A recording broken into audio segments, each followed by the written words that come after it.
pessoa que pensa demais é a pessoa que está tentando corrigir a rota no GPS antes mesmo de entrar no carro e pisar no acelerador. Olá, eu sou a Maria Carolina, estudante de psicologia e produtora de conteúdo há mais de 4 anos lá no Instagram. E se você gostou da introdução desse vídeo, se você se identificou de alguma forma, fica aqui que a gente vai conversar sobre esse overthinking, esse hábito de pensar demais, de pensar e repensar, de criar detalhes e minúcias de coisas que você mesma sabe que às vezes nem irão acontecer, mas que de certa forma são como aquela coceira que você sabe que não deveria estar coçando, mas que mesmo assim te causa uma vontade inegável. A verdade é que muitas vezes esse hábito de pensar demais aparece muito junto com uma ideia de perfeccionismo. E é uma ideia de perfeccionismo um tanto quanto paradoxa, porque ele é um perfeccionismo que raramente vai sair da sua cabeça e vai ir para a prática.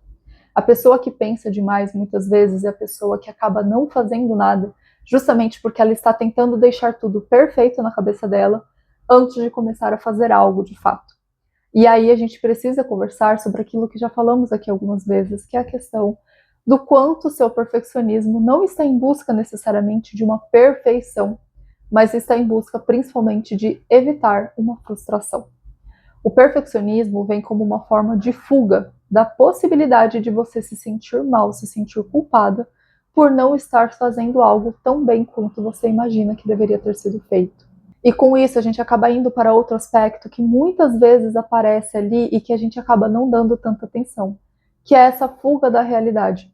Esse hábito de você estar sempre fazendo listas, planos, calendários e tendo diversas formas de controle sobre coisas que raramente vão ser postas na prática, porque a gente está, no fundo, compensando na nossa cabeça aquilo que a gente não está fazendo ali na realidade, na ação concreta. E isso é trabalhado dentro da terapia de uma série de formas, mas tem algumas que eu gosto ainda mais.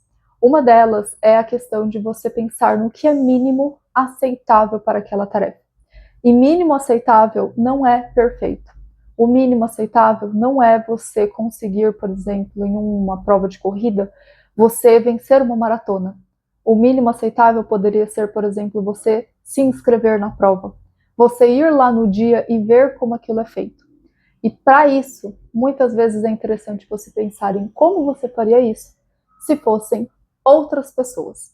O que você consideraria o mínimo aceitável para um amigo, para sua esposa, seu marido, seus filhos, pessoas que você ama? O que seria o mínimo aceitável que eles fizessem que você olharia e falaria: isso aqui já é o suficiente. Pode ser melhorado, mas agora já é o suficiente. Essa é a régua que a gente precisa colocar quando a gente está pensando demais sobre situações e a gente não está conseguindo colocar nada no papel. Não vamos pensar em fazer perfeito, vamos pensar em fazer o aceitável. Outra estratégia que costuma funcionar muito bem e que é um tanto quanto engraçada de se explicar é a de você separar um horário para se preocupar. Quando a gente tem esse hábito de pensar demais sobre as coisas, muitas vezes a gente cai na questão da preocupação excessiva ou da ruminação. E para isso é muito interessante a gente conseguir colocar na agenda um horário em que a gente vai se preocupar com isso. Justamente porque muitas vezes isso impede aqueles momentos em que você, às vezes, até se atrasa para um compromisso porque você ficou pensando demais no que você tinha que fazer. Você deixa de fazer uma tarefa porque você estava pensando tanto que nem percebeu que você não estava mais ali presente realizando aquela demanda. O que a gente faz aqui é basicamente você começar a perceber quando essas lembranças, essas preocupações vêm e você só as anota em um pedaço de papel no bloco do celular. E vai fazendo isso ao longo do dia. Quando chegar o horário que você determinou para essa preocupação, você vai sentar e vai se preocupar com aquilo tudo. Aí sim, durante um período determinado de tempo, é muito importante que você tenha horário para começar e para terminar. Você vai se preocupar, você vai pensar excessivamente sobre aqueles assuntos, às vezes até anotar aquilo que você está pensando, principalmente se você fizer terapia, é muito legal você conseguir levar isso depois para aquele lugar. E aí você vai dar essa atenção que você imagina ser necessária.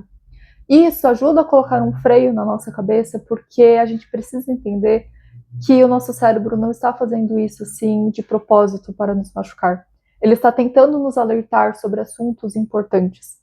Agora, quando a gente consegue falar para ele que nós temos um horário separado para pensar nos assuntos importantes, Muitas vezes essa ansiedade, essa preocupação já diminuem, porque ele sabe que existe uma garantia, existe um compromisso com essas questões importantes. Essas são as típicas estratégias que eu costumo ensinar lá na caixinha do meu Instagram quando as pessoas me mandam dúvidas.